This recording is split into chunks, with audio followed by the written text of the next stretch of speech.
and welcome to this vlog from Blackpool Pleasure Beach. As you can probably tell, I'm not at Blackpool Pleasure Beach in this clip. This is just a little introduction that I'm filming the day before I go to Blackpool Pleasure Beach. I thought it'd just be a bit easier than like doing it on the day when things are a bit more rushed. So yeah, I'm filming this the day before. Just a couple of points I want to bring up basically before we get into the main vlog itself, and I'll show you plenty of off-ride footage around the park. No on-ride footage, I'm afraid, because the policy at Blackpool Pleasure Beach means that I'm not allowed to take a GoPro on any of the rides. Essentially, those are just the rules. They are what they are. I know at other parks you can, but that's just Blackpool's rule. So yeah, we're going to stick to it. I've only ever done one vlog from Blackpool Pleasure Beach before, despite it being essentially my local park. I do live pretty locally to it, but yeah, this is the second vlog I'm going to have done from the park. I've been there every month since it opened in February. I didn't go opening weekend, I went the week after.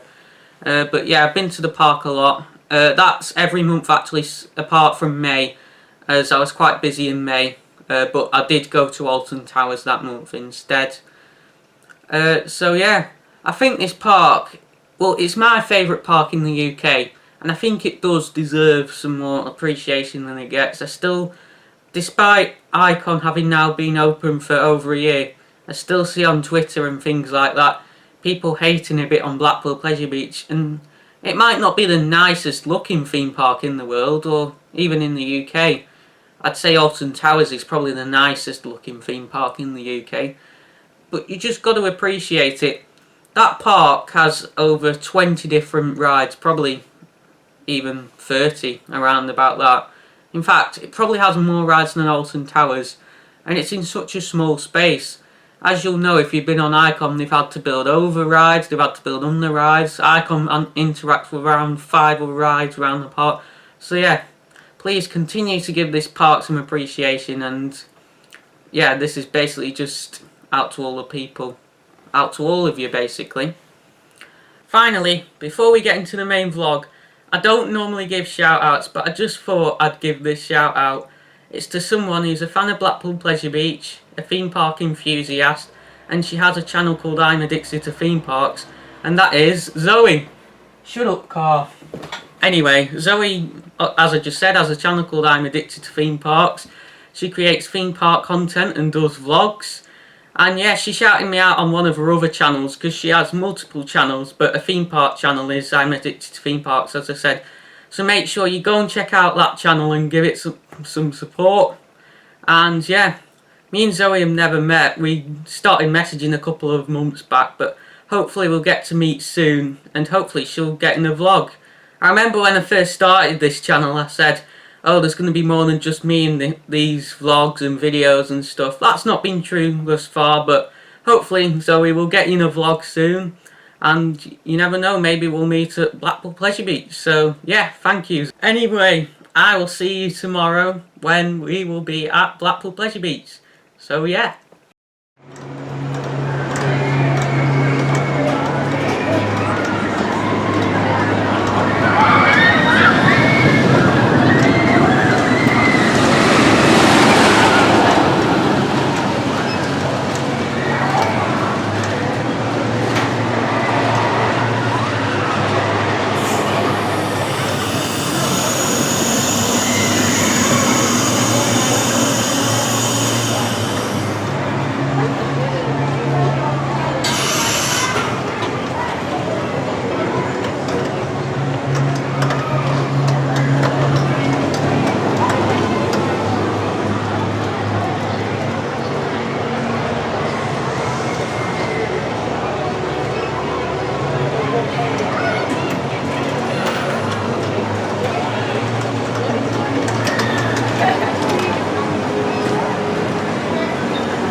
there of me on Red Arrow Skyforce. I'm here now getting some shots of Icon. We've done a few other rides such as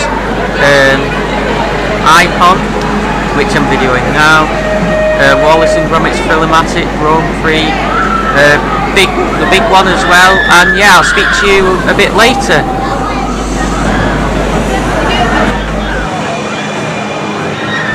So it's now around 20 to 2 and I've just come out the Pleasure Beach onto the seafront. I've just had some lunch. I brought packed lunch with me.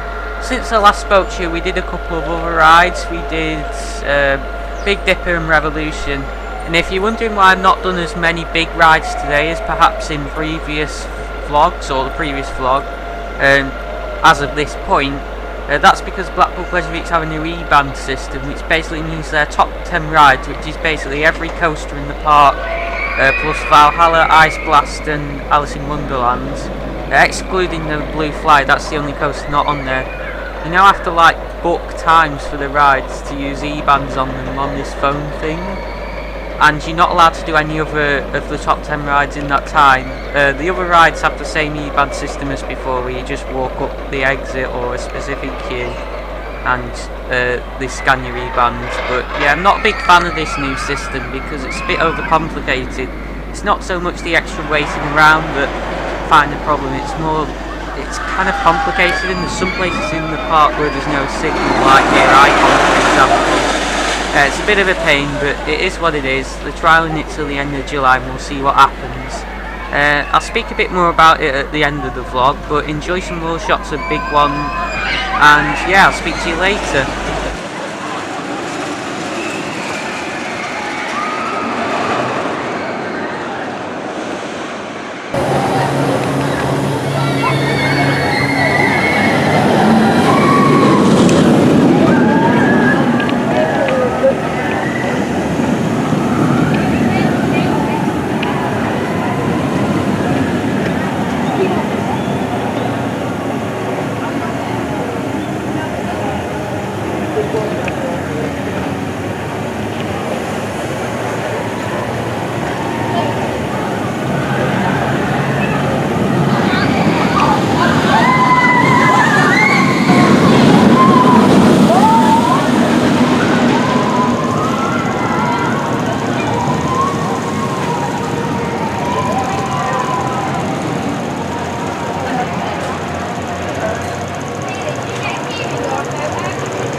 So I've now done 2 more rides on Icon, and I must say, even though it's now over a year old and I've had so many rides on it, that thing still delivers. It still amazes me.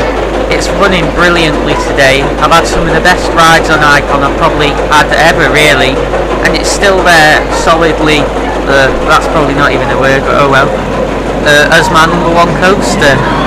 And it's probably going to be like that until I go and ride something like Taron in Fantasia Land, which just looks next level. And maybe, you never know, one day Maverick at Cedar Point. But I'm now getting some shots of the big one. Forgot to mention, I did the Ghost Train before. I only did that for the first time back in June. It's actually a really good ride, actually. It's very old, but it is a good ride, actually. Yeah. I've also done Rugrats Lost River, because the silly thing is we can't use this new E-band thing on Valhalla today, so I'm really annoyed about that because I love Valhalla so much. But we've done Rugrats, which kind of, I guess, is similar but nowhere near as good. I've also done a couple of other rides in Nickelodeon Land. Done the Blue Flyer because why not? It's a junior coaster that I've not done for a while. Probably not going to get a chance to do Nick Street because of this new system, but we've booked for Avalanche, and yeah, that's probably going to be the last big ride we do because we're running out of time. It's a shame, but what can you do? But anyway, I'll probably speak to you at the end of the vlog now, so yeah, enjoy some more shots of Icon and Avalanche and everything around South Park.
just seen a few shots there around Blackpool Pleasure Beach, particularly around South Park, and yeah, hope you enjoyed that. You might notice that there's been a few changes. I'm back in my bedroom, but there's been a few changes with the camera positioning and also the sound. That's because I felt, especially when editing this Blackpool vlog and editing the bits before, I feel like the sound is quite blurringly loud. So what I've done is I messed around with a few settings in the camera, so hopefully that should be sorted now.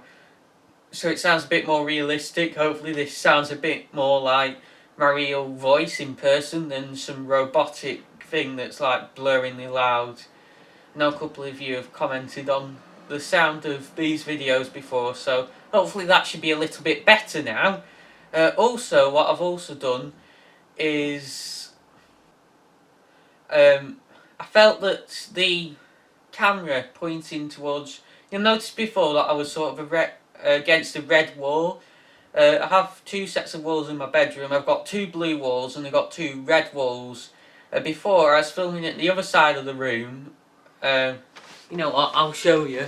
So before I was filming against this wall here, and then this was the door, and then I had the kind of the camera on top of here, but I felt that it was quite, I'll spin you around one sec. I felt that it was quite, here we are against the red wall. It made me look quite weird. It made my face look really red. I've noticed that when watching some of the vlogs back, or some of the sit-down videos as well. The Europa Park vlog I was against there, the sit-down video I did the other week, and this vlog. So I decided to kind of change that up a bit. So now, if we come back over here, we are against this wall now, so hopefully this should be a bit better. Hopefully the blue lighting is a bit better. And also I'm kind of near my window as well, as you'll be able to see a bit of in the camera. So yeah, hopefully that should be a bit better for you guys, and things should look a little bit better. The lighting should look more natural. I feel it is working, so yeah.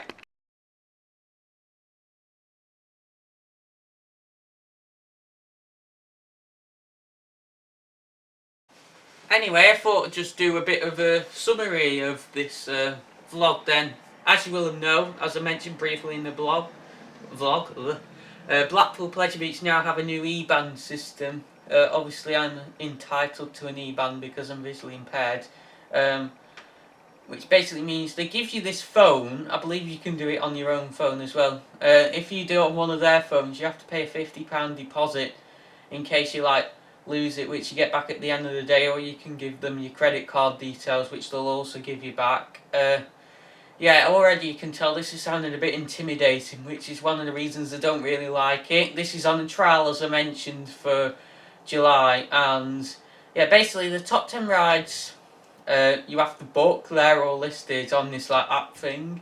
You have to book them, and it like, so it'll give you so many minutes before you can go on them. Because we went on a busy day where there was loads of school kids there, they were like really long. Like Icon was on like 1 hour and 40 sometimes. So basically it counts down, so you're kind of in this like virtual queue line, and then when it's your time to rise, you go to the exit, or where you would normally go before, when you would scan your E-band, and they will scan this barcode which is attached to the phone, let you on the ride. Yeah, it's a bit complicated, and I don't see why they need it, because Blackpool Pleasure Beach, it does get big queues, but not on the scale of Alton Towers, and the E-band queues were never big. Like, okay, maybe like some rides, maybe it affected the operations or something, and yeah, but that should be being managed by the ride staff. They shouldn't be letting like loads of people with E-bands on one train like I've heard them do on the big one before. They should like do one person per train to keep the queues moving or flowing.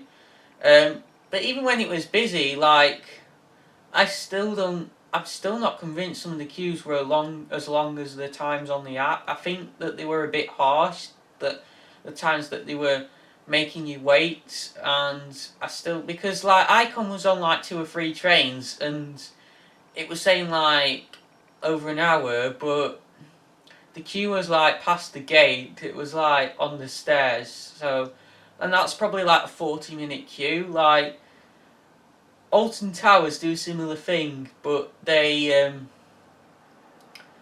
knock a bit off the queue times to basically account for you walking through the queues, riding the rides, etc.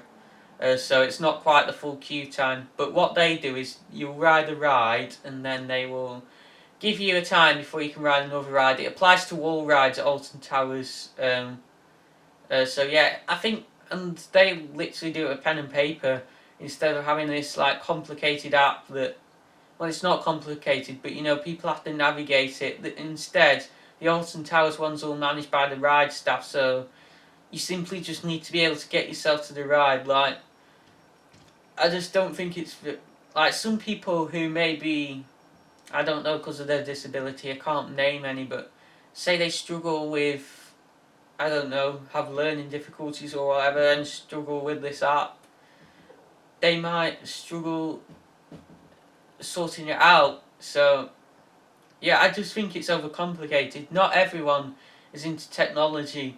Like, I'm doing an IT course, and even I think that this is just unnecessarily use of technology. You could literally do this with pen and paper, but you know, they're trialling it for the month of July.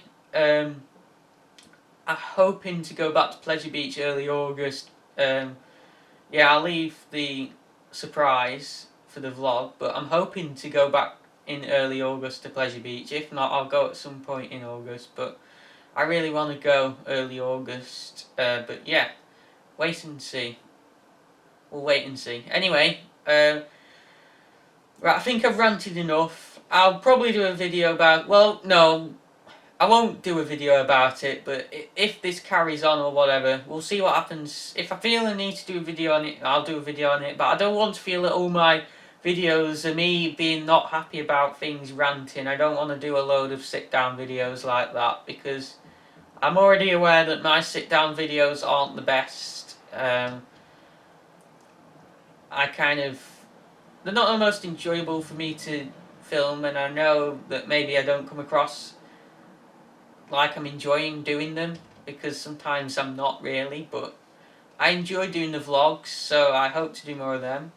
And then the on-ride POVs, there obviously will continue, as well as Planet Coaster. But yeah, Pleasure Beach Icon was running brilliantly, as I said before, but I tell you what, that rattle, it's really noticeable now. Like, even off the rides, you can feel the vibrations, which you couldn't feel, like, you can feel vibrations when the train goes past or over the top, which you couldn't feel as much when it opened. So I don't know what's going on with this rattle. Maybe they need to tighten the wheels or something, or just do a bit of maintenance on it to get that sorted out. It's not too bad, but it's clearly getting worse. It doesn't make the ride rough at the moment. It's just like a noise it makes, but you can feel it the vibrations a bit on the train, and I feel that if that rattle does get worse, Icon could start to see an element of roughness, which would make the ride more intense, which could be good, but I don't want to get into a stage where it becomes unbearable. It shouldn't get unbearable on a back launch coaster, but you know, it's worth looking at. It's worth the Pleasure Beach starting to look at, because it does seem to be getting worse. So yeah, Big One was running nice and smooth, really fast as well. I did it on the back row, even got a bit of airtime, which is saying quite a bit for the Big One. It's not known for giving airtime. Big Dipper was good as well. Revolution, good as always. Nice and intense on the back row. Ghost Train was good. Rugrats was good. Wallace and Gromit's a really good dark ride as well. Grand Prix was nice for getting some views of the park. Blue Flyer, a nice junior coaster for the kids. And that's about all I have to say, really. So yeah, I will see you for the next vlog, when I'll be vlogging from my trip to Wales. I'm going to Wales for a week, and I'm going to be going to Oakwood, so I'll vlog from that. I might get you some on-ride POVs. Just need to double check the policy on that, but hopefully I might be able to get you some on-ride POVs. Not quite sure what my next video will be. I might do a couple of on-ride POVs before Oakwood, if I think of any video ideas. I'll do them and upload them. But for now, I'll see you next time.